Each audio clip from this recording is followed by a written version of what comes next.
Hey, welcome to Dusty Thoughts. This week's episode is brought to you by Burger King, home of the Shake 'em Up fries.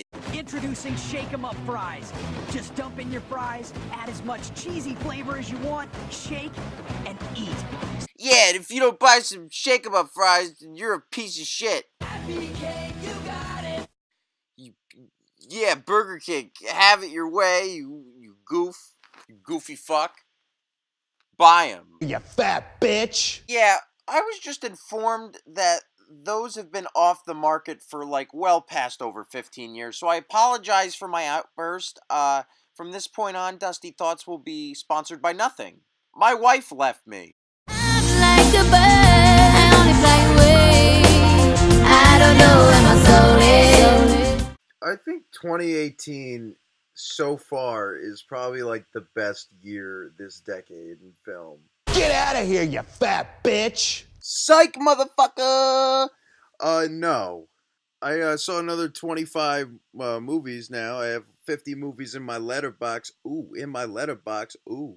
How many movies does 21 Savage have in his letterbox? What, does he have at least 6? How many does he have, I bet you have 6 or 7. I bet you not even 12 or more than that. I bet you have 6. He definitely saw at least 6 movies, 21 Savage. And honestly, if he wants to murder me, fine, because I'm fine with it. Films in my letterbox. Ooh, in my letterbox. Ooh, in my letterbox. Ooh, in my letterbox. Yeah. Okay, so I have a new pick for worst movie of the year so far, and that is Truth or Dare. Truth or Dare is the latest horror film from Blumhouse Studios, and it's directed by Jeff Wadlow, the director of Kick-Ass 2 and True Memoirs of an International Assassin. What a weird track record. The movie stars Lucy Hale, Tyler Posey, and Sam Lerner. I was not looking forward to this movie at all. You know me, I'm not a horror guy. I watched this movie because my fucking friend forced me to, and he saw it, and he kind of liked it, but he wanted me to watch it to make fun of it, because that's what I do. I like making fun of shitty movies, and that's exactly what this was. Marky's constantly cheating on Lucas! This movie was horrible. It's fucking atrocious. It's one of the worst horror movies, and I'm doing that shit with my hands because it's not scary, or if it's trying to be scary, it's doing a really piss-poor job of it. Whoever came up with the idea of making the main scary thing in this movie, the Jack Nicholson face. Truth. That's not how this works. Only the game decides. Here's Johnny! That person deserves to be fired, okay? Because what the fuck was that shit?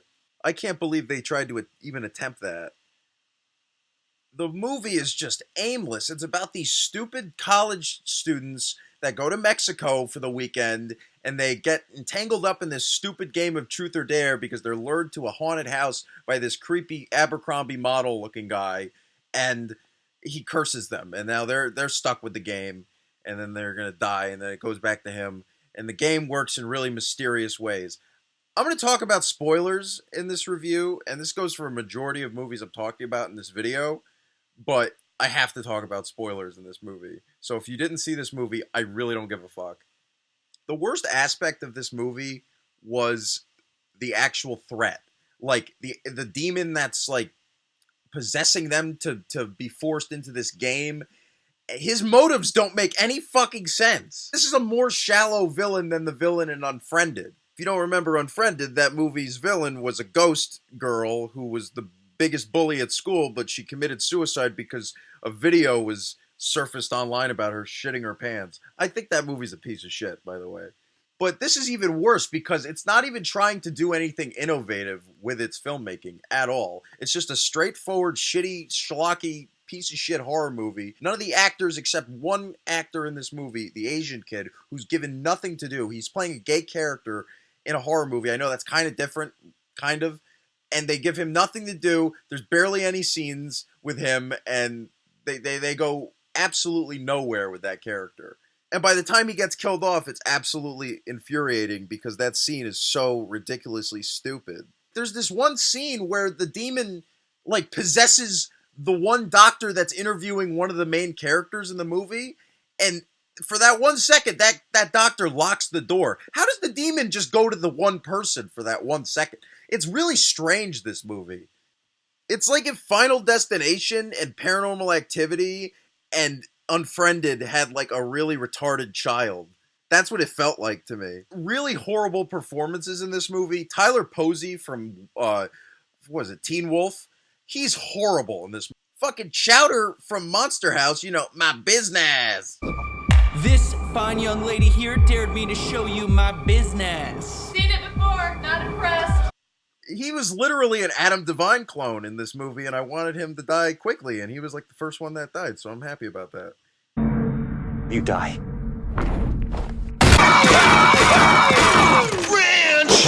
The girl who played her best friend, you know, Marky's cheating on Lucas. I'm sorry. Touch me again and I'll break that hand. You have to do it. Look, as pissed as I am at you right now, there's no way I'm gonna break your hand. Well, you don't really have a choice. God, just do it. That girl was horrible too. Lucy Hale is a terrible lead, and I'm going to go more into that in the next movie I'm talking about.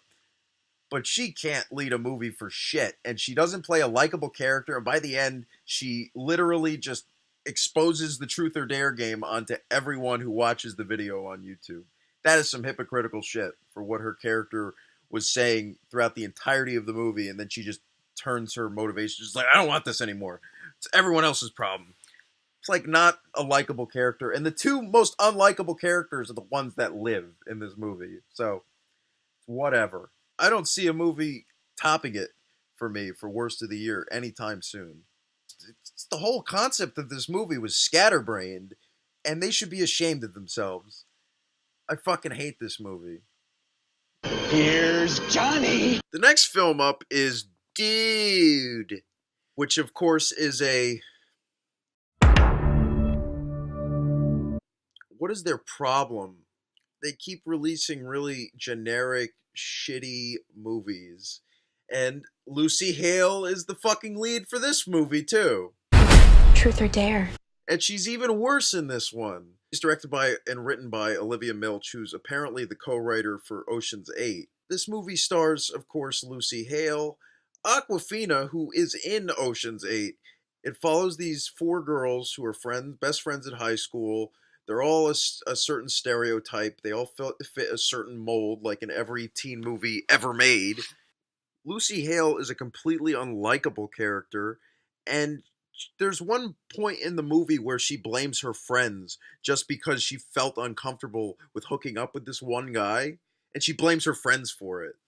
And she keeps hallucinating this ghost, played by a former Disney star. I think he's fucking Vanessa Hudgens. Who cares? The main selling point for this movie, how they're marketing it, is like a stoner girl comedy, and it's completely offensive to me. Especially how they use weed in this movie, and how Michaela Watkins destroys a fucking bong for no reason. That crushed my little dusty heart. Yeah, this movie sucked. And it also encourages teachers hooking up with students, too. So that's fucking weird. Brought to you by... Shake 'em up fries. I wish. So this was apparently a true story. When I was younger, I could do 4 of these at a time.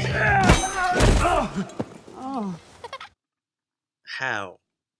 Apparently there was a park in New Jersey in the 70s that just was notorious for being an irresponsible amusement park, and they had broken rides, and they encouraged people to create their own rides and then I don't understand this.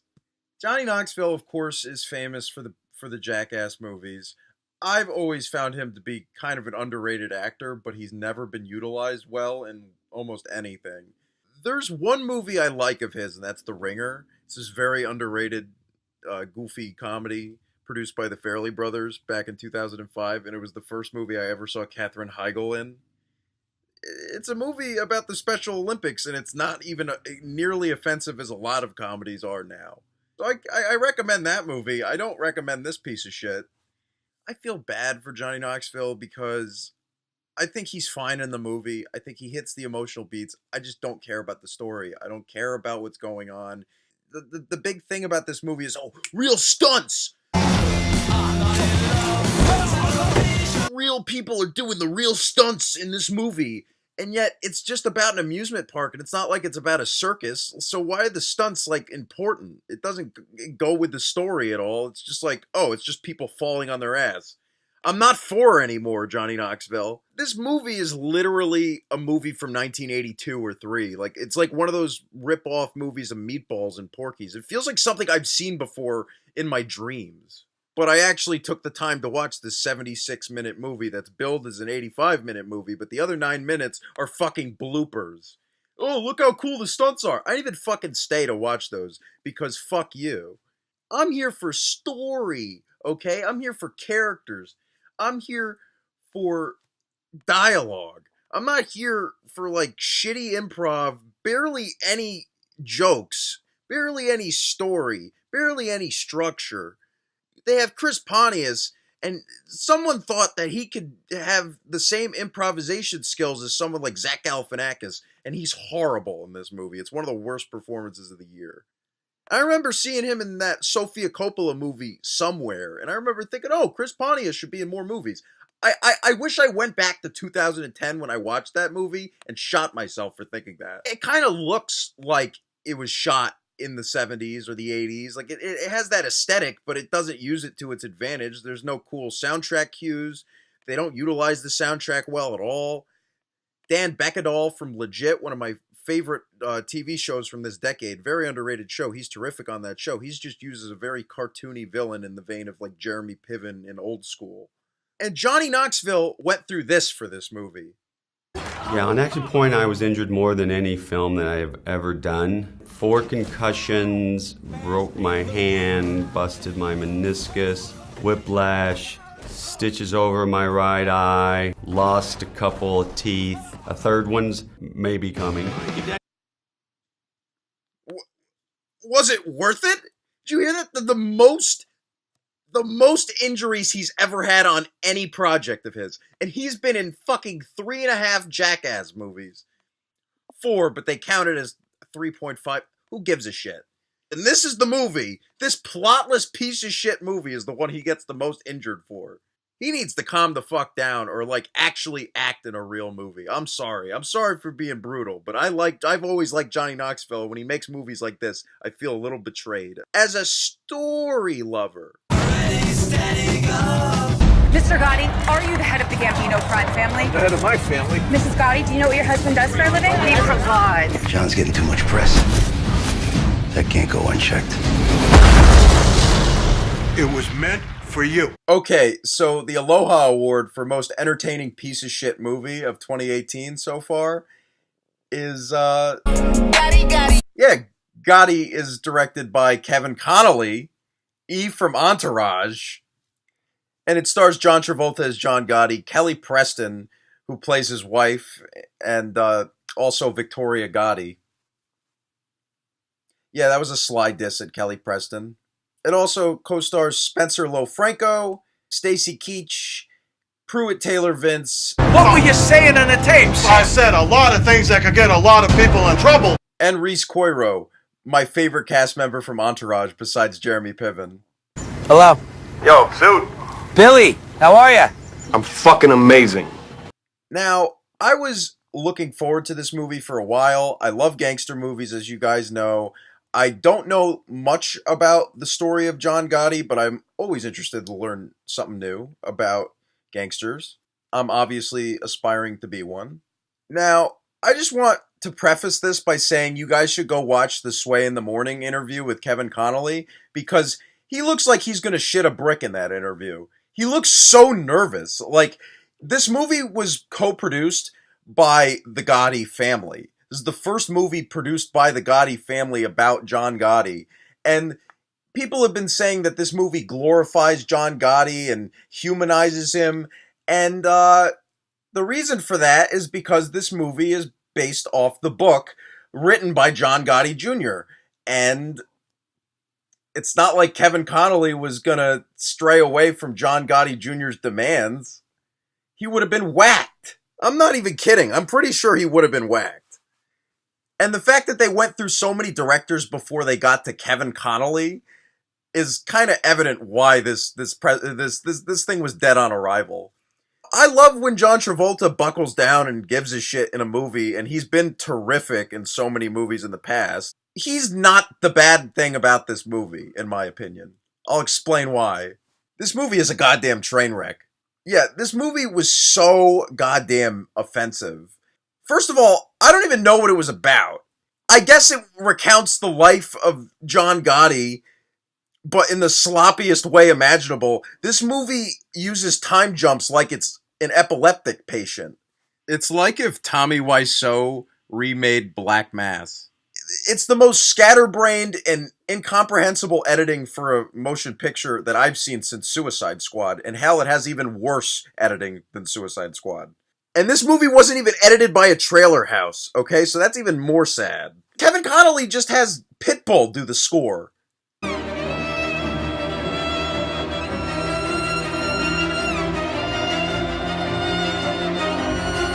What the fuck? What the fuck is he doing? Wake up, motherfuckers! Jesus Christ, what was that? You remember that shitty Tupac biopic from last year, All Eyes on Me? Yeah, this is fucking straight outta Compton compared to Gotti. That movie embellished a lot too, but this movie I know just made shit up. Like, John Gotti was on the corner of the street and then he just yells at one of his goons to go help an old lady with her groceries. Like, okay. You're such a saint, John Gotti. I'm telling you, the way this movie begins, and spoiler alert, sorry, you can go watch this movie after I talk about it, but I have to spoil it. In the beginning of this movie, John Travolta is talking in front of the Brooklyn Bridge, and he's just like, yeah, I did a lot in my life, and this is my story. And then he starts narrating, right? But you don't know whether or not he's narrating to us, the audience, or to his son. Well, because he's talking to his son in interrogation room. You have no idea what's going on. And then it just jumps from year to year. It goes from 1973 to 1988 to 1978 to 1992 to now. Like, what the fuck is... We're in 1985, and then Pitbull's Hey, Don't Stop the Party is playing. That song wasn't even out yet. Like, what? Pitbull, I don't even think Pitbull was even a teenager yet. Like, it's like the most mindfuck thing. Like, this movie is like alternate history. It feels like propaganda after a while. Like, there's just as many scenes of John Gotti being a murderous scumbag as there is to him being like a fake nice guy.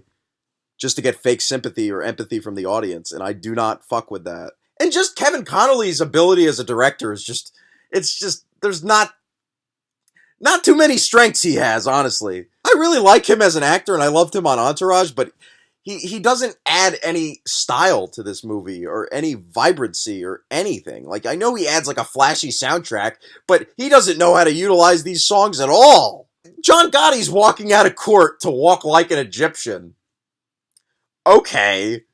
Like I said, John Travolta really isn't that terrible in this movie at all. I think he's quite good at points. I think it's mostly the material he's working with that's bad. I think he definitely adds enough intensity to it. First of all, he looks like a plum. The makeup for him sucks. So that doesn't really help. I think the old age makeup definitely looks better on him. He looks more believable as Gotti then, but just regular 1970s and 80s John Gotti, he looks like a plum.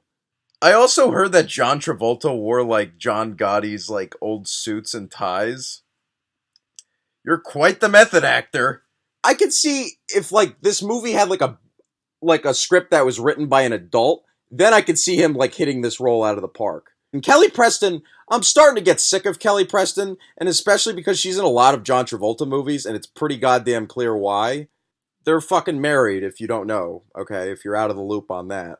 I don't know if she has, like, even a drop of Italian blood in her body, but she does one of the most offensive, stereotypical voices for an Italian mother that I've ever heard in my entire life. It's one of the most offensive performances ever, and one of the worst performances of the year. Here's a little clip. 5 trials in 3 years. Enough now. Enough! They are doing to you what they did to your father. Bastards! Why don't you just shoot him in the head? Take him out back and shoot him right. Let go of me. The government, they're the real gangsters. Yeah, I was not being too harsh, honestly. She should be ashamed of herself, honestly. And Spencer Lofranco doesn't look or act anything like John Gotti Jr. at all.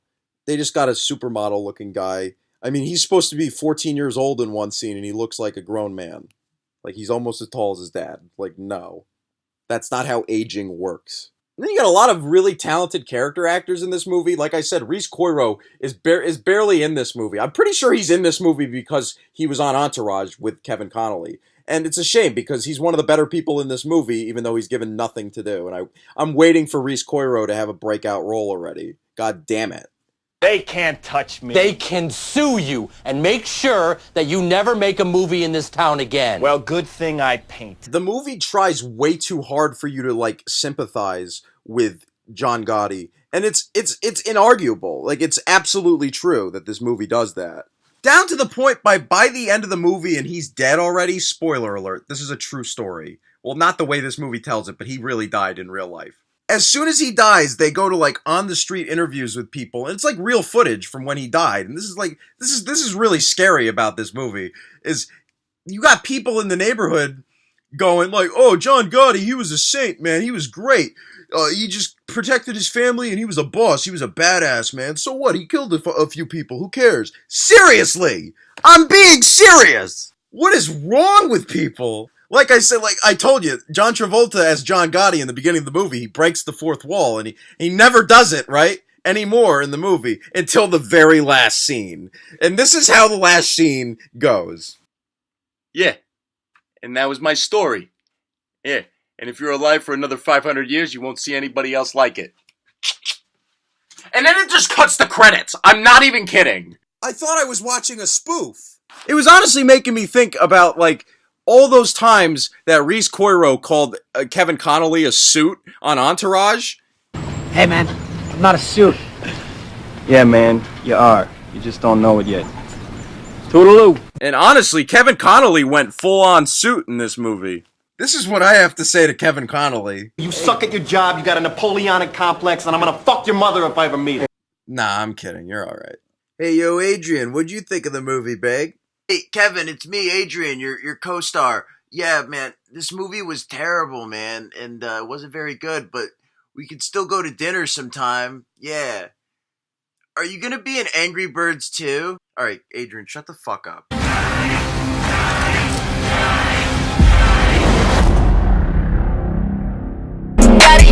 It's my own social media app. It's called The Universe. When you put positive vibes in the universe listens. Let's make some moves. I'm here to audition. Really? 1, 2, 3. Oh, no. Oh, no. Status update, people. Gear in. Status update comes from the auteur of the century, Scott Spearberg. Scott Spear is a visionary. He tells the story of a young man who goes to a new school. He doesn't fit in. After his phone gets broken in the hallway by a hockey player, he gets it fixed by a weirdo at the mall, and he has this app on this phone, and everything comes true. It's like Freaky Friday with a phone. Yeg. Very much not a yeg. Again with the arms. What do you expect? It's status update. It's filled with absolutely 100% unrealistic characters. Ross Lynch is an okay lead until like the midway point. I think Olivia Holt, the female lead in this movie, is absolutely gorgeous.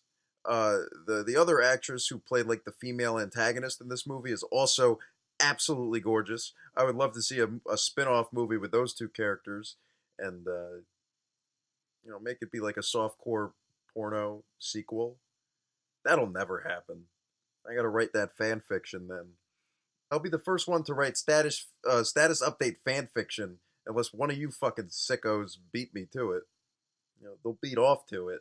This is a weird movie, okay? Like, he wishes for shit. Like, he wishes that he has a great singing voice, so then he goes into school and sings like a fucking weirdo.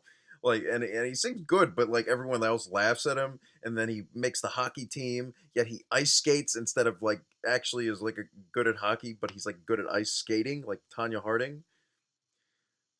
It's comedy. You got Rob Riggle as his weird, irresponsible father, and we're not done with the Rob Riggle and Scott Spear collaboration, let me tell you. We'll get to that later. But Rob Riggle is kind of hilariously bad in this movie. His best friend is really terrible in this movie, and there's this gay character who's like really offensively bad in this. And, fuck this movie. It's status update.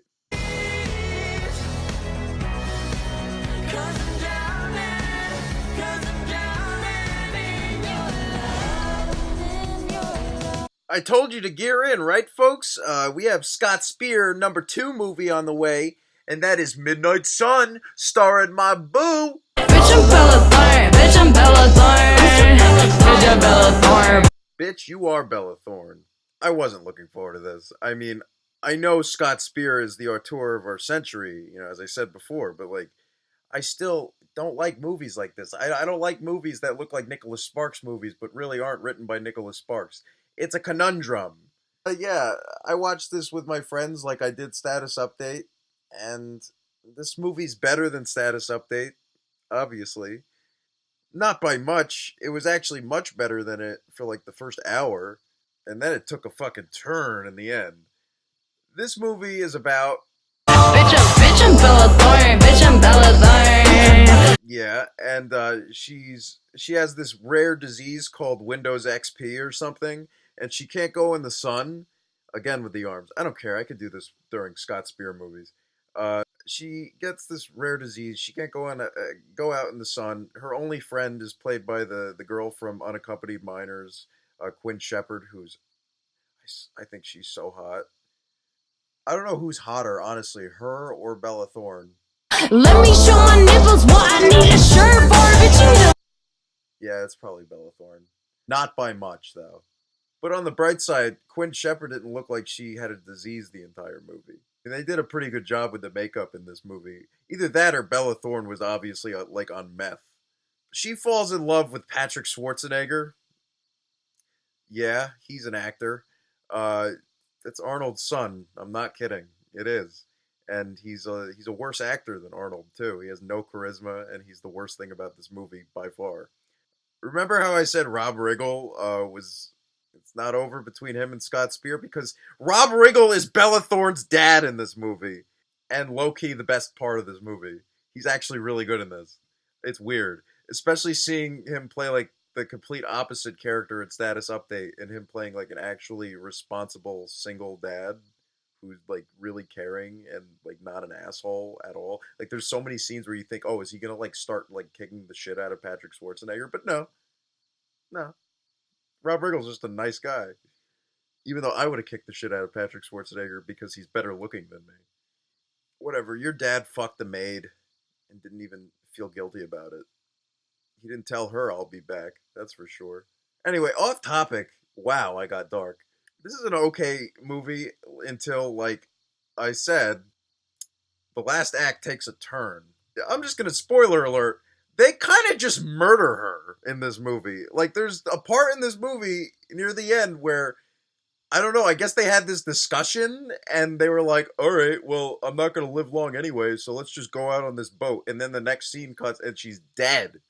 You killed this poor girl, and then her song... Oh, that's another thing that this movie pulls. It's kind of a commercial for Bella Thorne music after a while. Bitch, I'm Bella Thorne. Bitch, I'm Bella Thorne. Bitch, I'm Bella Thorne. Bitch, I'm Bella Thorne. Not that song. God, I wish that this song was in this movie. If the movie just cut the credits and this song played, it would have been a 10. Her character in the movie is also a singer-songwriter, and she just has these weird songs that she just sings or whatever. And she has this recording contract, because Patrick Schwarzenegger just knows a recording studio guy and just has her record a demo. And then at the end of the movie, when she dies, it's on the radio, and then Rob Riggle's just like, yeah! Scott Spear, you're a goddamn national treasure, man. I love you. I love you, Big. Where do you want to go with this talent? Well, I mean, let's say, give me you at age 40. What are you doing? 40, I always dreamed about killing myself on stage because you can only do that once and no one's ever really done it. And wouldn't it be an amazing show? Andy Kaufman thought about it. Yeah, wouldn't it be crazy to see somebody live and their head exploded on the stage? All right, what's next? All right, another Netflix original. It's another shitty romantic comedy like When We First Met, but it's better because Zoe Deutch is in it. I fucking love her. And she's with Glenn Powell, with the guy from Everybody Wants Some, and they play two characters who are assistants to their bosses, played by Lucy Liu and Taye Diggs, respectively, and they try to set them up. Get it? Because the movie's called Set It Up. Pete Davidson's the best part of this movie. He plays Glenn Powell's gay best friend, and that is very inspired casting. You wouldn't expect that from Pete Davidson, but he nails it. And he's the funniest and best part of this movie. Too bad he's in it for 5 minutes. It has some amusing moments. A lot of it is just too cynical for me, and I just can't stand Glenn Powell in this movie, and his haircut is annoying. Okay, what's the next movie? It's another Netflix fucking original, really. Happy Anniversary. Another shitty romantic comedy that I didn't like, and you have two people who are usually pretty funny, Ben Schwartz and Noel Wells. How about this, guys? How about watch Parks and Recreation and Master of None instead? Because they're both on Netflix as well, okay? So dun-dun to that. Move on to the next fucking bullshit movie. Bro, you gotta be kidding me. Another Netflix movie.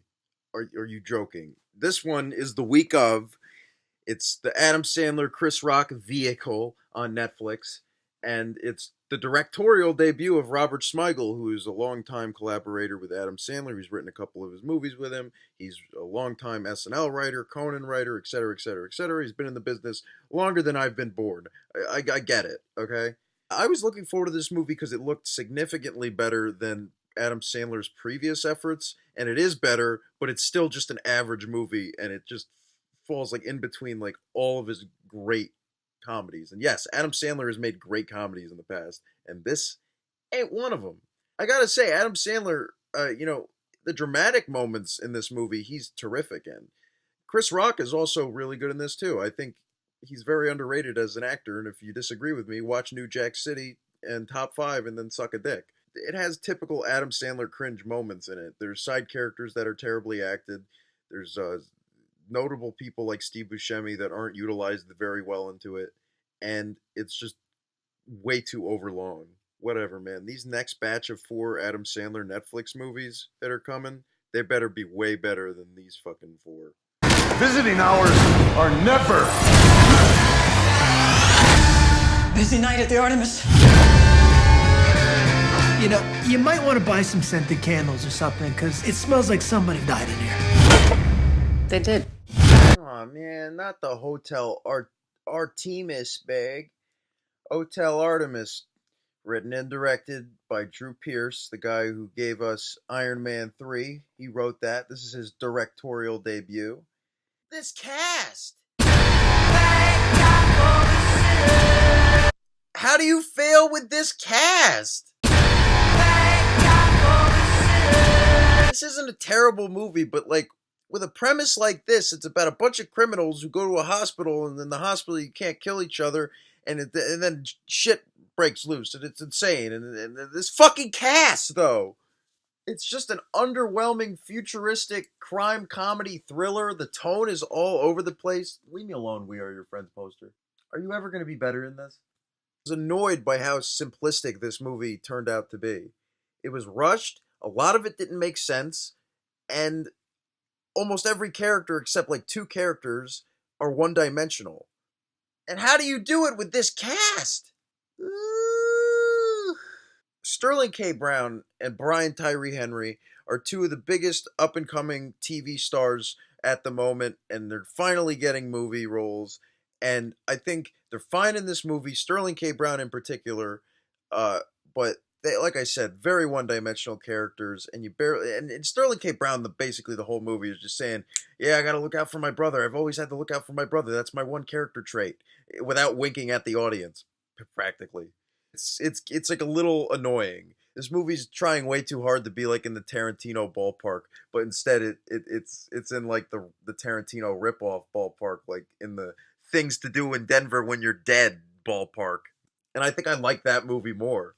Then you got Sophia Boutella, who literally has been doing the same thing in every movie. This is what I do. Ever since Kingsman, the Secret Service, or whatever the hell that was, she keeps doing the same exact thing in every movie. She's just that smooth talking French bitch who can kick my ass. I know you can kick my ass, Sophia. Why do you have to keep reminding me every movie? And her character is arguably the most unlikable in it, and she's the most frustrating.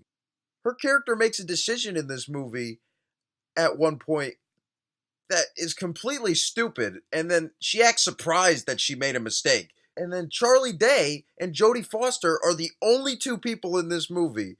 Well, maybe Dave Bautista a little bit, but Charlie Day and Jodie Foster are both terrific in this movie. They know what movie they're in. They know what tone to hit with their characters, and they feel like the only two, like, three-dimensional characters in this entire movie. Yeah, even Charlie Day, who's not really in it a lot, but he nails that role, that's for sure.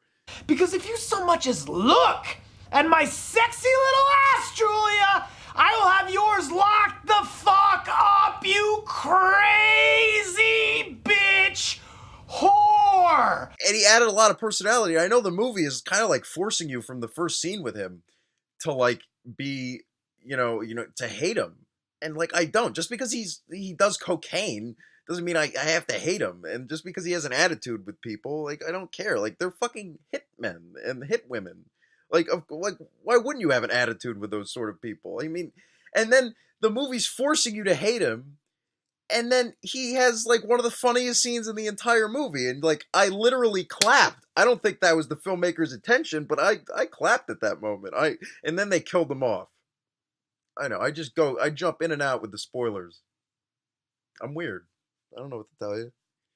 Jenny Slate is the most random thing in this movie, too. She's literally there to give Jodie Foster's character development, like forced character development. And honestly, I don't think we really needed that, but Jodie Foster's performance is definitely the strongest in this movie. It's a pleasure to see her. I know, especially after winning the NIFA for fucking terrible for Elysium, and she hasn't been in a movie since. And the winner for fucking terrible performance is Jodie Foster for Elysium. Fuck you! Well, she took that NIFA win to heart, and she gave a great performance in a really mediocre movie. The action is okay. Jeff Goldblum. I keep talking about this fucking cast.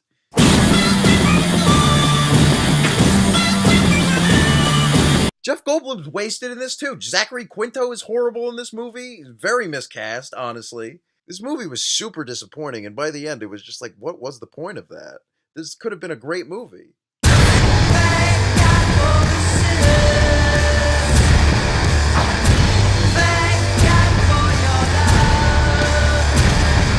Busy night at the Artemis. Next up is Blockers. This movie got great reviews on Rotten Tomatoes, and I just thought it was okay. It stars John Cena,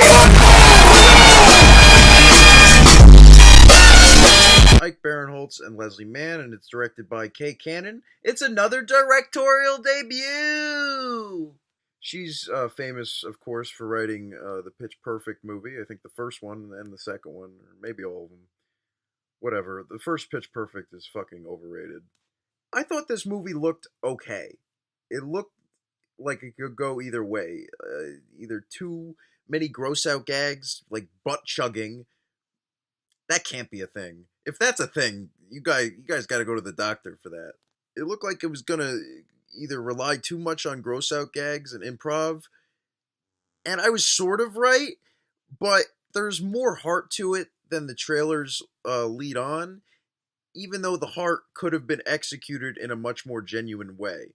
The writing in this movie is on and off. You could tell that it's a directorial debut because there's a lot of tonal switches in this movie that are sloppily executed. The movie is about these three parents that are trying to cockblock their own daughters, well, at least two out of the three parents, played by John Cena and Leslie Mann. And the three daughters themselves really aren't interesting characters. And they try to make Gideon Adlon, Ike Barinholtz's daughter, interesting by making her gay in the movie. And while it's a fine performance, I just felt like the way they were trying to write that into the movie was really inauthentic and really forced. And it was trying to like make her decide whether or not, oh, am I gay or straight? Like, it was very forced how they were doing it. And the character that kept popping in the movie, that Asian love interest, it was just unintentionally funny whenever she'd show up out of nowhere. Like I said, the gross out gags in this movie are disgusting, and they use people like Gary Cole and Gina Gershon for them, and it's like insulting for them, like actors of that stature. There's a barf scene in this movie very similar to Pitch Perfect, and Kay Cannon barfing like that in a movie is not funny, okay? Again, I'm not 4 years old. There are a few standouts in this movie besides the main cast. I really like Miles Robbins as one of the dates. He's the son of Tim Robbins and Susan Sarandon.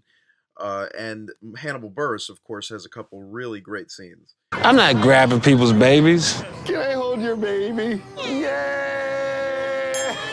How many babies you got so far? It's not my type of game. The saving grace of this movie to me is Ike Barinholtz. John Cena's fine in it. Leslie Mann is doing the same thing she does in 90% of the movies she's in. It's like mostly weird improv, and in this movie especially, her improv was really rusty, and a lot of the time she was just spewing nonsense and just saying nonsense, honestly. Ike Barinholtz is the only one who had consistently funny material, a really interesting character arc, and he was the only likable parent out of the three. And he's not the one who's trying to cockblock his daughter. And when the movie tries to make him want to cockblock his daughter, it's really muddled, like I said. And there's this one great dramatic scene with Ike Barinholtz explaining his backstory about why him and his wife got divorced, and trying to like pour his heart out. And it's an amazingly acted scene, especially from someone like Ike Barinholtz, who's been miscast in movies like Suicide Squad and Bright, and he's legitimately giving a great dramatic performance in this one scene in this really broad comedy, and it's jarring, but it's cool.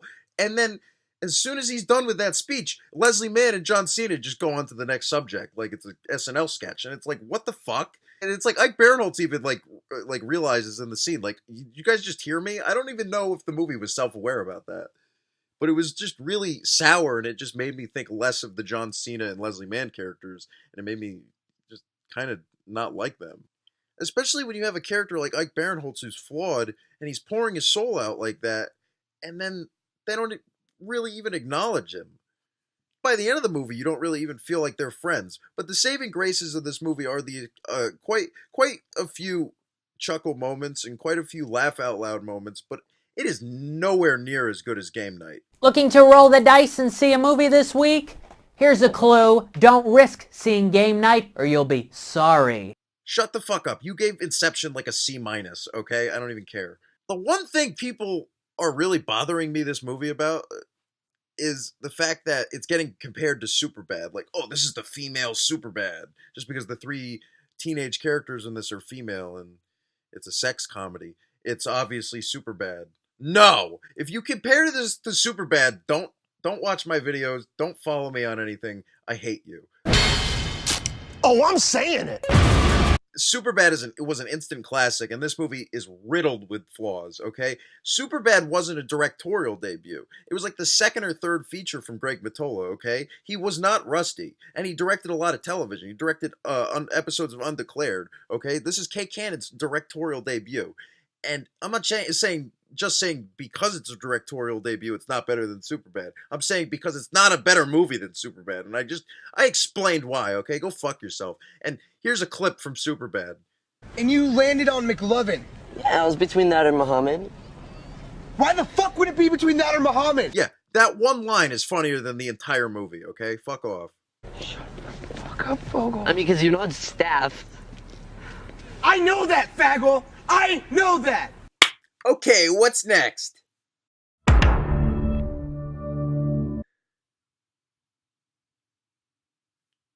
Fuck you. Okay, I can't just move on to the next movie because if I just cut away, you guys won't know what I'm talking about. The movie is Kodachrome, the fucking Jason Sudeikis, Ed Harris road trip movie, and Elizabeth Olsen. Marry me, by the way, Elizabeth Olsen. I'm very much in love with you. I'm in love with a lot of actresses. I'm sorry. Yeah, it's an okay drama. I think near the halfway point, it gets really cliched and muddled, but it features one of Jason Sudeikis' best performances. Other than that, Netflix can just leave me alone already. Psycho with my mind, lunatic hysteria. Woke up in the morning and I got diphtheria.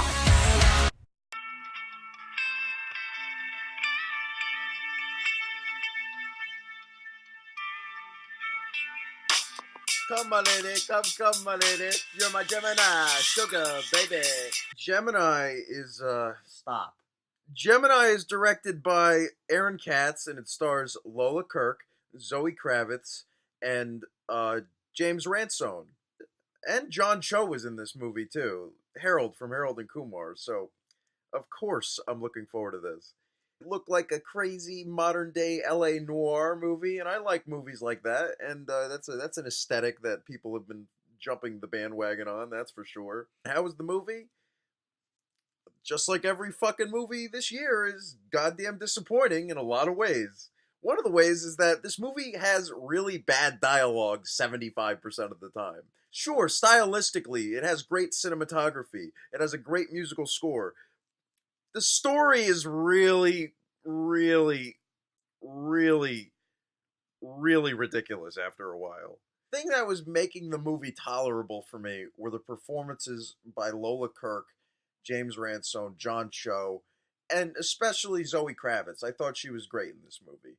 There just wasn't much of a point to it, and that's why I'm struggling with it, honestly. I feel like this could have been a great movie, but it's not. Come, my lady, come, my lady. You're my Gemini, sugar, baby. Like Ocean's 11 with women wouldn't work, because 2 would keep breaking off to talk shit about the other 9. Yo, someone get John Mulaney a check. I wasn't looking forward to this, really.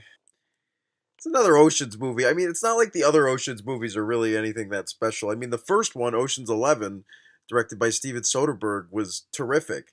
Steven Soderbergh did a great job directing that movie, and I think the entire ensemble did a terrific job.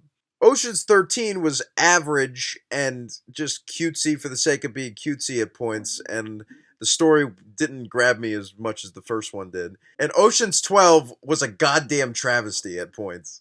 Like, seriously, Ocean's 12... took all of the fun out of Ocean's 11 and, tried to undo everything Ocean's 11 did, and it just came off as really mean-spirited, and the cast didn't seem to be having as much fun as they were in the first movie. I know that might sound arguable, but that was my opinion in that. Julia Roberts is playing a fictional character, pretending to be Julia Roberts.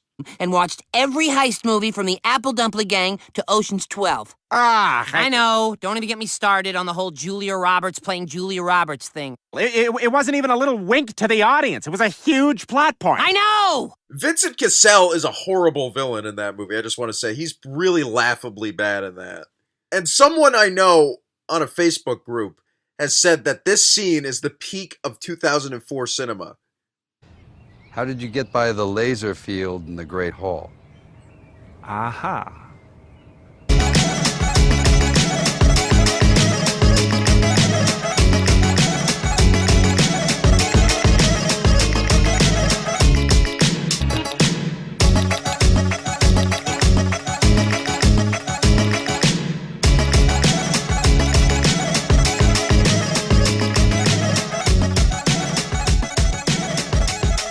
Aha.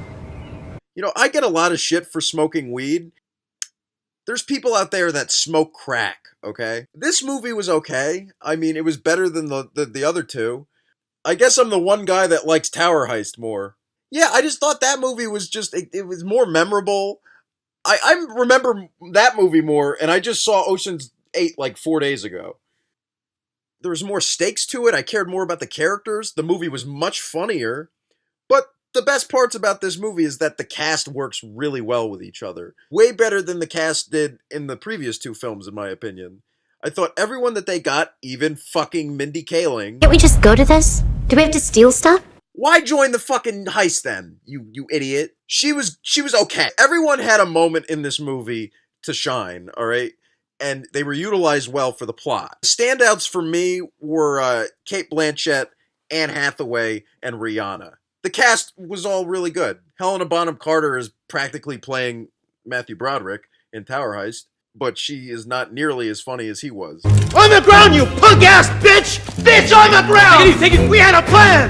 We had a plan! Yeah, I just thought this movie is just, the way it unwinded was kind of typical, and it was interesting, and I liked the characters, and the heist was cool, but it just, there was something missing about this movie, and I can't put my finger on it. I just want to say it's a lot better than Ghostbusters. The Ghostbusters remake, it's way better than that. And the cast just had way better chemistry with each other. And even though the story was kind of typical for an Ocean's movie, I feel like they could make a sequel to this movie. And I think if they get a better director for it, that could be something special. Hopefully better than fucking Ocean's 12. Aha. Alright, next movie I want to talk about is Cover Versions. It's a movie you probably have never seen. It's this little independent crime thriller. It's a little twisty-turny. It's about this band. It has Katie Cassidy, Jerry Traynor, Spencer from iCarly, and Drake Bell, Drake from Drake and Josh, and Taylor Swift's brother. I don't want to give too much away. It's a good movie to go in not knowing much about. It's pleasantly surprising, sharp dialogue. I just wish that the climax was as strong as the first two acts. Jerry Traynor was really good in this. I really loved Katie Cassidy. She was the big takeaway from this movie for me. Not only because she is absolutely stunning, she gave a really compelling performance in this movie, and I can't wait to see more from her. And even Drake Bell, he's come a long way from... Oh, just take it easy, man. I don't have much to say about this movie. I have fucking 25 movies to talk about. Okay, the next movie I want to talk about is We Don't Have to Be Solo, directed by Ron Howard. Now, this movie was originally directed by Phil Lord and Chris Miller, and Kathleen Kennedy did want to go solo with a solo director, Ron Howard. If there's anybody that had to be a replacement for Star Wars, I'm glad it was Ron Howard. The guy's been in the business forever. He's been around Star Wars forever. He knows the property, I'm sure. And he did a solid job for what he was given. What he was given was... I don't even know. Was it average? Was it shit? I don't know. I had a kind of fun time with this movie. The action was competent. I really liked most of the cast. Alden Ehrenreich surprised the shit out of me. I thought he gave a great performance in this film. I call bullshit on those acting classes, and he wasn't Jim Carrey-esque at all to me. Woody Harrelson was awesome. Chewbacca was awesome in this. I really liked Paul Bettany in his little role. Emilia Clarke and even Donald Glover, I thought, were just kind of coasting in this movie. Donald Glover was just doing a Lando impression, you know, a Billy D. Williams impression. It was super noticeable. You could do better than that, Donald. I honestly thought Alden Ehrenreich was probably the best performance in this movie. Yeah, there's some dialogue in this movie that is kind of cringy. There are some callbacks to the fans, but there's not too many for me to get annoyed with, like The fucking Last Jedi. It wasn't nearly as goofy or as The Last Jedi or as boring as Rogue One at points. It was really fun. It wasn't that long. I had a good time with it. It could have been a little shorter, but it wasn't as long as other Star Wars movies were, that's for sure. Obviously, I feel like Phil Lord and Chris Miller, the version that they would have given us, probably would have been way better than what we got, but I think this was a solid summer blockbuster movie, even though this is technically a bomb. Only because they spent so much money on reshoots, and I think they reshot the entire movie, which is insane. Gotta get that Clint Howard cameo in there. I don't think they used a single shot from Phil Lord and Chris Miller's footage. That's why they're really harping on this being a box office bomb, which is super sad, but I thought this was okay. This could have been way worse. I'm sorry I don't really have much to say about it. Hello. I'm Tully. I'm here to take care of you. Next up is Tully, directed by one of my favorite directors of the century, Jason Reitman, son of Ivan Reitman, and it's written by Diablo Cody. It stars Charlize Theron, Mackenzie Davis, Ron Livingston, and Mark Duplass. I, of course, was looking forward to this because I love Jason Reitman. I don't think he's made a bad movie yet. I never saw Labor Day, but I think Men, Women, and Children is criminally underrated. I love Up in the Air, Juno, Thank You for Smoking. This guy's a great filmmaker. And Tully is my least favorite film of his. I still like it, but, 2018 could suck my dick.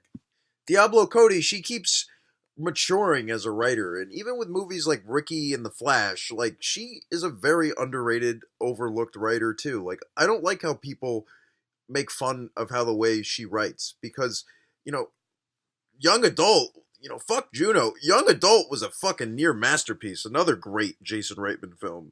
To me, her dialogue is definitely naturalistic. I don't know why people don't think that people talk like this sometimes. People talk like this sometimes. And in this movie, it's just a great depiction of motherhood. It's depressing, and I don't want kids at all. Imagine me as a goddamn dad. Yeah, you can't at all. It's impossible. This movie is really, really good, and then the third act happens, and I have no idea why that happened. Just this weird, weird twist. And it didn't make me angry, and it didn't ruin the movie, but it definitely, it hurt it. It hurt the movie, definitely. Up until that point, I didn't really see where it was gonna go. Where was this gonna go if it didn't go in that direction, though? Like, it was confusing. But it's a good movie. I just wish that it was a little bit more focused near the end. And not more of like a PSA on mental illness awareness. Charlize Theron is one of the best actresses of her generation, for sure.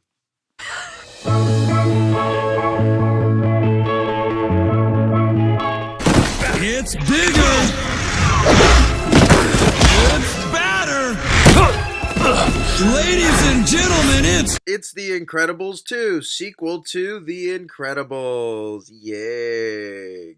Yeah, this was not better than the original. It's a good sequel, but even as like a Pixar sequel, I liked Finding Dory and Monsters University more. But it's better than Cars 2. Most of the voice cast were definitely game to return. Samuel L. Jackson, Craig T. Nelson, Brad Bird himself, the director, playing Edna again, the designer. It's great to see them. Holly Hunter, one of the best actresses of ever, and she's great in this movie. Stop making fun of her voice. That's so fucked up. But I'm getting sick of the kids a little bit. Well, at least Dash and Jack Jack, because, you know, at least they did more with Violet, but Jack Jack's kind of like a punchline, and I didn't start to like Jack Jack's character until they kind of paired him up with Edna's character, and Dash was just doing kind of nothing the whole movie. If they're going to do a sequel, they better fucking age them, because they shouldn't have set this movie after the first one, like directly after the first one. Catherine Keener being the villain in this movie, spoiler alert, I don't care. It's like, if you didn't guess that she was the villain, you might be dumb. The first scene she has, it's just like, oh, she's definitely the villain. And I was correct. And she's not good in this movie. But I would have to say that the action in this movie is arguably more impressive than the original. But I like the story and the characters and the villain. Jason Lee, Catherine Keener hasn't got anything on Jason Lee at all. Yeah, Incredibles 2, whatever. It's bigger! It's badder! Ladies and gentlemen, it's Fran Kranz. You Were Never Really Here is the latest film from Lynn Ramsey, the director of We Need to Talk About Kevin, and it stars Joaquin Phoenix and Alessandra Nivola. This is another movie I really don't want to talk much about, because I think you should just go and watch this movie. It's really artistically done. It's really well thought out. I wish it was a little longer and a little less drawn out in certain scenes. Like, I thought it should have been longer in a different way. And once you see the movie, you'll understand what I mean. I think there's some really awesome scenes in this movie that are going to be considered iconic, especially by the end. There's this really awesome scene near the very end of the movie. Joaquin Phoenix is outstanding in it. I just felt that the script was a little slight. It's very well made, very well edited, incredibly scored by Johnny Greenwood. It's just not a movie I would rewatch on multiple viewings. It's very good, and I can understand why other people would watch this on multiple viewings. It's just, I don't know. I guess Dusty isn't too hip. Coming Monday, and every Big Kids meal, you can get a righteous rocket power figure, each with a special stunt stick for doing extreme tricks. You can collect all 4. Okay, so the Isle of Dogs is next. The fact that this movie isn't my favorite of the year so far is a testament to how shitty 2018 is. This is a Wes Anderson movie. I fucking love Wes Anderson. And as much as I like this movie, this is probably my least favorite Wes Anderson film. It's incredibly well animated, arguably even more well animated than my favorite animated movie of his, and one of the best animated movies ever, Fantastic Mr. Fox. But the story just didn't completely do it for me. It was mostly the voice cast and the animation and the beautiful score by Alexander Desplat and Wes Anderson's terrific direction. I wasn't as connected to the story as Wes Anderson wanted me to. The whole conceit of this premise was a little confusing as it played out. It's beautifully told, and Bryan Cranston and Liev Schreiber both give amazing voice performances. Bryan Cranston finally got to lead a Wes Anderson movie. I don't know whether or not Wes Anderson watched Madagascar 3, Europe's Most Wanted, written by his colleague Noah Baumbach. Was so impressed by Bryan Cranston, was like, I need that guy for Isle of... That's not what happened. I was just disappointed, you know? I thought it was a good, sweet movie, but it's another thing like you would never really hear, is I don't see myself revisiting this anytime soon. But it's well made, that's for fucking sure. Avengers Blaze of Ultron. Keep the blaze on, man. It was good. I mean, what do you expect me to say about these Marvel movies? I'm not going to say anything different than most other people have to say about these movies, and I thought it was solid. I thought almost everyone but Tom Holland was great. Josh Brolin kicked some ass in this movie. He was fucking great as Thanos. I thought it was really corny. Spoiler alert, you've seen Avengers. How they all fade away near the end. And like everyone just fades away like in 5 seconds or less, or like 10 seconds or less. And then fucking Tom Holland has his own Oscar scene for 30 seconds. I like it. It was good. I just think the next one is that's gonna be the best one. I'm telling you, that's gonna kick some major ass. Especially if they keep like Tom Holland dead. That is awesome, dude! Oh. Do I know you? I'm sorry? Bowling alley? You're hot old guy. Me and my friends, we've been ogling your goodies for like the last 6 months. My goodies. Yeah. Oh my god. Okay. So what's the plan? What if we break in and tie him up? Yeah, dom him like he's our little bitch. Surprise! I'm not stalking you or anything. As you can tell, I have like major daddy issues. Flower is next. Yeg. Flower is written and directed by Max Winkler, the son of Henry Winkler, the Fonz. It's also co-written by Matt Spicer, the guy who wrote and directed Ingrid Goes West, a really good movie from last year. It stars Zoe Deutch. All right, this is the one. She's my wife. She is the definitive celebrity crush I have right now, especially after this movie. It also co-stars Dylan Galulia, Catherine Hahn, Joey Morgan, Adam Scott, and Tim Heidecker. I was incredibly looking forward to this movie because I loved the fuck out of these trailers. It's interesting. It looked unpredictable and it looked different. I don't think we get most, those kind of teen movies ever. Zoe Deutch plays this troubled teenage girl who loves giving blowjobs unapologetically. Check. She's hot as fuck. Where were you last night? With my friends. Doing what? A little bit up. You get it? No, I'm trying to find the right filter. Buying tampons. Like, what's it to you? Check. As you can tell, I have like major daddy issues. Check. She doesn't really smoke weed. Minus. At least my daddy is not in jail. Check. She lives with her single mom, and she's going out with Tim Heidecker, and Tim Heidecker's son is played by Joey Morgan from Scout's Guide to the Zombie Apocalypse, and he comes in, he's a popping pill guy, he pops those pills all the time, yo. Has a lot of issues.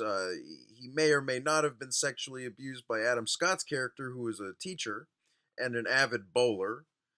And I just want to say the cast of this movie is all exceptional. Zoe Deutch, like I said, is amazing in this movie, but she really is. She's really amazing. I'm not just saying that because I have an insane crush on her. This is the best performance I've seen her give by far. She gives a multi-layered performance, and I've seen people say that this character is very unlikable. And honestly, what her and her friends are doing in this movie, without giving too much away, what they do is, like, they might be a little full of shit, but what they're doing is good on a certain level.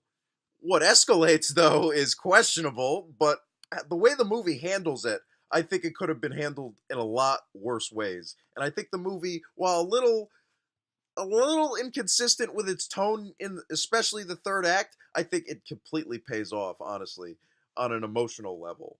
I really fucked with the writing in this movie, and apparently it was based off an original screenplay by some other guy, and Spicer and Winkler spiced it up a little bit. That was not a pun, motherfuck.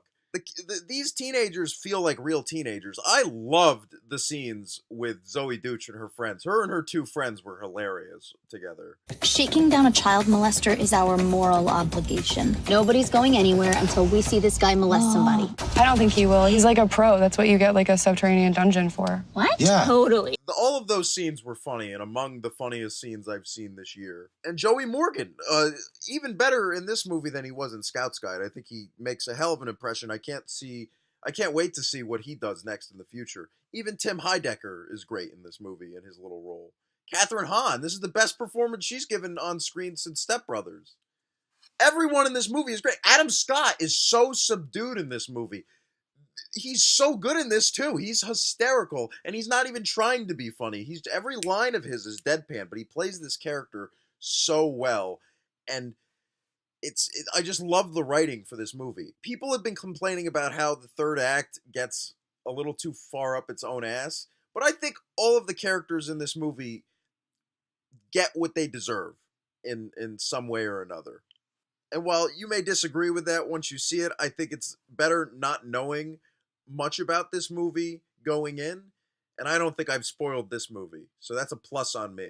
Like my good friend Zach Marsh said, 6-star restaurant, pissy shrimp and lobster. Hell yeah, man. And yeah, see this movie. Zoe Deutch, marry me, please. Are you okay? No, I'm obviously not okay. Even if you're not okay. Where are you guys going? To go buy some crack? You wanna throw it down? It's okay. They're not buying drugs, Bob. Just let them No, I get the joke. Our group of friends has been playing the same game of tag for 30 years. What? For the entire month of May, every year, we play tag. You got me. Our buddy Jerry, he's the best that ever played. And now he wants to retire. Never been tagged. Just saying. So who's it? Can't touch this. This is the year we get Jerry. Can't touch this. Synchronize your watches. I don't know how to do that. I don't wear a watch. Time is a construct. Tag is directed by Jeff Tomsic. This is another directorial debut! How many fucking directorial debuts are there this year? The movie is co-written by Rob McKittrick, who's responsible for writing and directing one of my favorite, most underrated comedies of the century so far, Waiting, with Ryan Reynolds and Justin Long. Great fucking movie if you've never seen that. And it's also co-written by Mark Stylen, who directed this little gem. Saturday Night Live's Kenan Thompson, Zachary Levi of TV's Chuck, Fran Kranz, Wieners, on DVD. And this movie has an insane cast, okay? It stars Ed Helms, Jeremy Renner, John Hamm, Jake Johnson, Fran Kranz, Annabelle Wallace, Isla Fisher, Rashida Jones, Brian Dennehy, and Hannibal Buress, one of my favorite stand-up comedians. My mama raised me to have confidence, and my brothers taught me how to fight, and I just feel good. And also, you a bitch-ass nigga. Hey. I was extremely looking forward to this movie because I liked the trailer.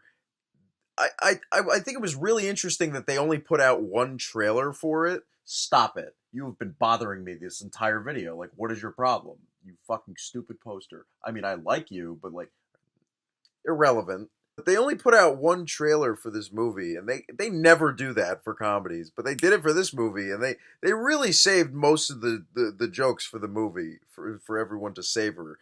And I really, really, really appreciate that. The fact that it was based off a true story, I just want to tell you, it is and it isn't. I mean, they basically just take the premise of the true story, but they don't follow it. It's not a biopic of these guys. That would have been really awkward. They're not actually playing real people, but they're playing types of the people that are in the group. First of all, there's 10 people in the group. They're all white guys, all 10 white guys. They might all be Ku Klux Klan members. They've been playing tag for over fucking 40 years. And this movie, they whittle them down to 5 members. And, yeah, tag in theaters now. There's certain things that happen in the movie these people have pulled in real life, but not to the extreme that Jeremy Renner's character does. And first of all, there's no Jeremy Renner in the group, by the way. That they basically just made up a character to just make a story around this true story, which is kind of dumb, but also kind of a miracle. Because there was no guy who just was never tagged. First of all, I don't even know how that's possible. And if I have one big problem with this movie is that they never explain why Jeremy Renner is the way he is. Like, ever.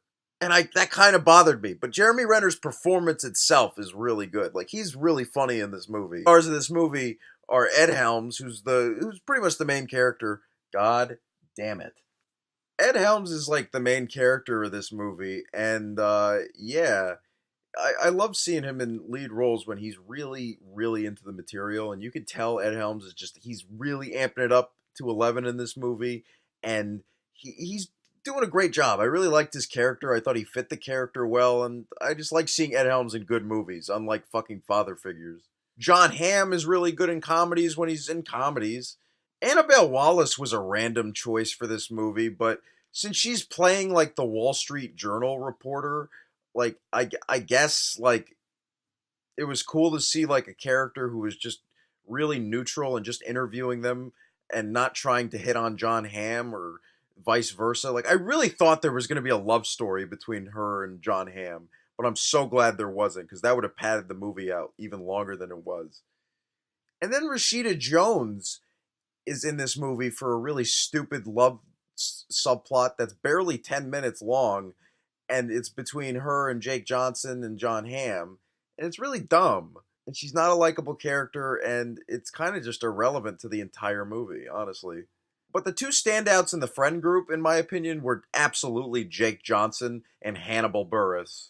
Jake Johnson, I always love seeing him in comedies, and he's a really underrated lead actor in movies like Win It All, and especially Let's Be Cops, which is super underrated. But first of all, I guess you could argue he plays me in this movie, but like a 40-year-old version of me. And yeah, I guess it's kind of scary to see the future me in this movie, but it's still good to know that I'm fucking hysterical. Because Jake Johnson's fucking hilarious in this movie. And, like, most of the things he says in this movie, I would absolutely say. Like, I know I would.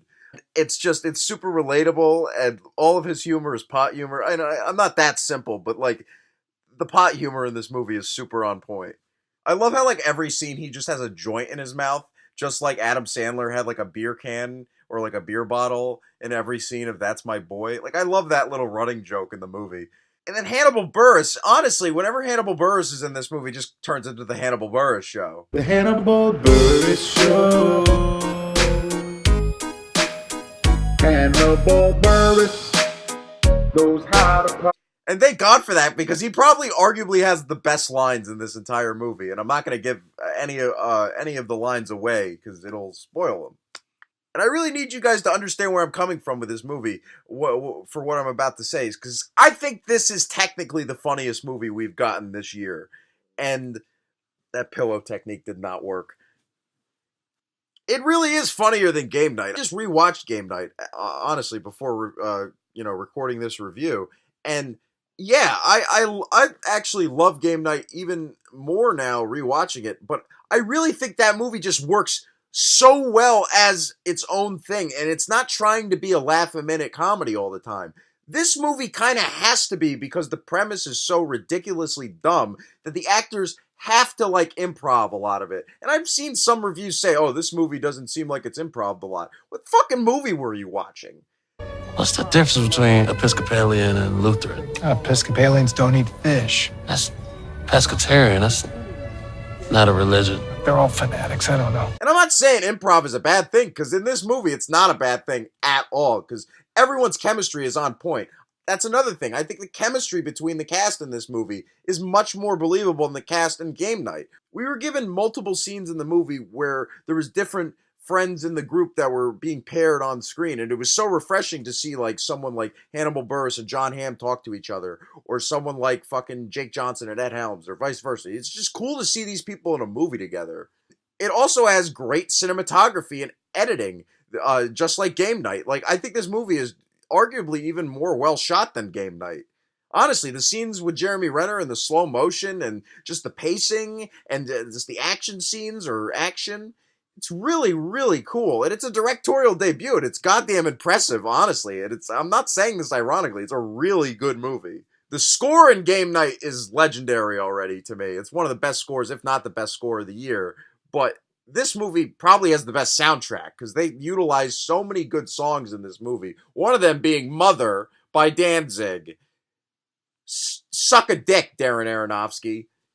Now, I would say Game Night worked more as a dark comedy than this movie, but I think I like the darker jokes in this movie and the dialogue more in this movie at points, because whenever Jake Johnson or Hannibal Buress or sometimes, John Hamm would just say some really fucked up shit in this movie, and it was just right up my alley humor-wise. I really like, lines that are really sharp and fucking hysterical and original. This deserves to be in the conversation with Game Night, just in terms of the technical skill that was put into this movie. One of the funniest scenes in this movie is with Thomas Middleditch. It's just $45 per line. HD video included. 45. I don't think I'm gonna ever forget that scene, because they fucking try to waterboard him. Also, can someone, for the love of God, give Isla Fisher an Oscar nomination for this movie? Because this is her best performance ever, and she stole every scene in the movie. Yeah, there's weird tonal issues with this movie near like the third act, but like slight ones for me that I think I might end up forgiving if I rewatch the movie a couple more times, because there's something that happens in this movie with him and his wife, or fiance, I should say, played by Leslie Bibb, and I would say that it's just confusing. Jeremy Renner is putting on a charade, but it's kind of ridiculous after a while, where it's just like, I say again, like, it doesn't really give us any character development ever. And even by the very end, like, we still don't even know why Jeremy Renner did any of this. But everyone else is great, and there's a real great message to this movie, just like the real story has to it, where it's just like, yeah, I think I as goofy as I am, as you guys know I am, I think I'd be in a game like this with my friends, just to, stay reconnected with my friends. It's sweet, and it's not like a hokey way either. Yeah, I really fucking, almost love this movie. It was fucking hilarious a lot of the time. I just wish that it was 10 minutes shorter and they cleaned up the script a tiny bit with Jeremy Renner's character. Other than that, this would be like an instant, comedy classic like Game Night is. Here's a clue. Don't risk seeing Game Night or you'll be sorry. Leave me alone. Eat my dick. Balls. But ice cream. What? He knows I'm lactose intolerant. He's taunting me. Don't you know I'm gonna make you with my and you are little pump jet ski skit. Deadpool 2, baby. Yeah, baby. Yeah. Deadpool 2 is directed by David Leitch, the co-director of John Wick, the first one, and Atomic Blonde. And this is the sequel, of course, to Deadpool, one of my favorite comic book movies, not only of this century, but ever. I'm not going to make this a mystery. I love this movie even more than Deadpool. I think this is a better movie. I think this is funnier than the first, and I think if you don't like Ryan Reynolds' performance from the first movie, then you're going to hate this, and you shouldn't see it anyway, because he makes or breaks the character / franchise. He's great as this character. I think he's perfect at it. You've probably already seen it by this point, and I don't have many things to say about it, really. I just want to say Domino is a really shitty character, and the way they used her in this movie, I'm just going to say she's very overrated and the worst part of this movie and not funny. She has no vulnerabilities at all. I'm just saying. It's like the Superman syndrome. But this movie has a dope soundtrack. I mean, is this like the first summer blockbuster to have Lil Pump in the soundtrack? Why should people care about Lil Pump? Why should people care? Because how much Lil Pumps can it take for a Lil Pump to Lil Pump? Lil Pump. Get it! I have no fucking idea, but God bless Lil Pump. Get it! Hey everybody, I'm Alex Wolf. I'm about to smash some plates. What is something that happens that just really pisses you off? Really pisses me off? Crocs. Fuck you, Crocs! Okay, my favorite movie that I've seen so far this year is A24's newest horror thriller film, Hereditary, and it stars Toni Collette, Alex Wolff, Gabriel Byrne, Millie Shapiro, and Ann Dowd. It's written directed by Ari Aster, which it is a directorial debut! I was really looking forward to this movie. It had tons of buzz coming out of festivals. I really dug the trailers. I was worried about that little girl because I didn't want it to turn into like another little girl horror movie. It's a crazy paranormal thriller, and not like Paranormal Activity. Now, I just want to say this right off the bat. I don't find this movie to be really that scary. I just think it works so well as a thriller. As a thriller, it's absolutely superb. And every performance in this movie is good to fantastic. It's great to see Gabriel Byrne in another movie again. Even Millie Shapiro as the daughter did a solid job, even though I would have liked a little bit more screen time with her. I do not want to ruin this movie for you at all, so I'm not going to go into any of the story or any of the plot details, because it's better to go into this movie not knowing much if you know anything at all. Just go in knowing as little as possible. This is another A24 horror film, and so was The Witch, and I fucking hated The Witch. However, this was basically a better version of The Witch. And I'm not saying these movies have the same storyline, but they're very similar movies. And you'll see what I mean if you've seen both of them. But I just thought this movie, the fact that it was updated to current times, and the fact that I could understand all the dialogue, that was a big plus. And I just thought the cinematography was more effective. I thought it had one of the best musical scores of the year, and it's kind of flawless on every level. On a rewatchability level, that's another story, but as far as like thrillers or horror movies go, it's one of the very best, if not the best, that's come out this decade. It's up there with The Conjuring and Insidious for me, for like straight horror films. My favorite horror film of the decade or century so far, I should say, is The Cabin in the Woods, and nothing will beat that. I'm going to guarantee you that. Now, Toni Collette is getting major Oscar buzz for this movie, and it's completely well-deserved. You know, there's still like 6 months left, guys, though, so there's going to be more performances, hopefully. But for right now, yeah, nominate her. If you were going to do the nominations right now, even though it's illogical, yeah, nominate Toni Collette, and she'd win. And so would the best actor in this movie, in my opinion, Alex Wolff. You know what really makes me mad? Social intolerance and bigotry. Fuck you, bigotry! Yeah, that guy stole every scene he had in Patriots Day, the Peter Berg movie. Yeah, Peter Berg.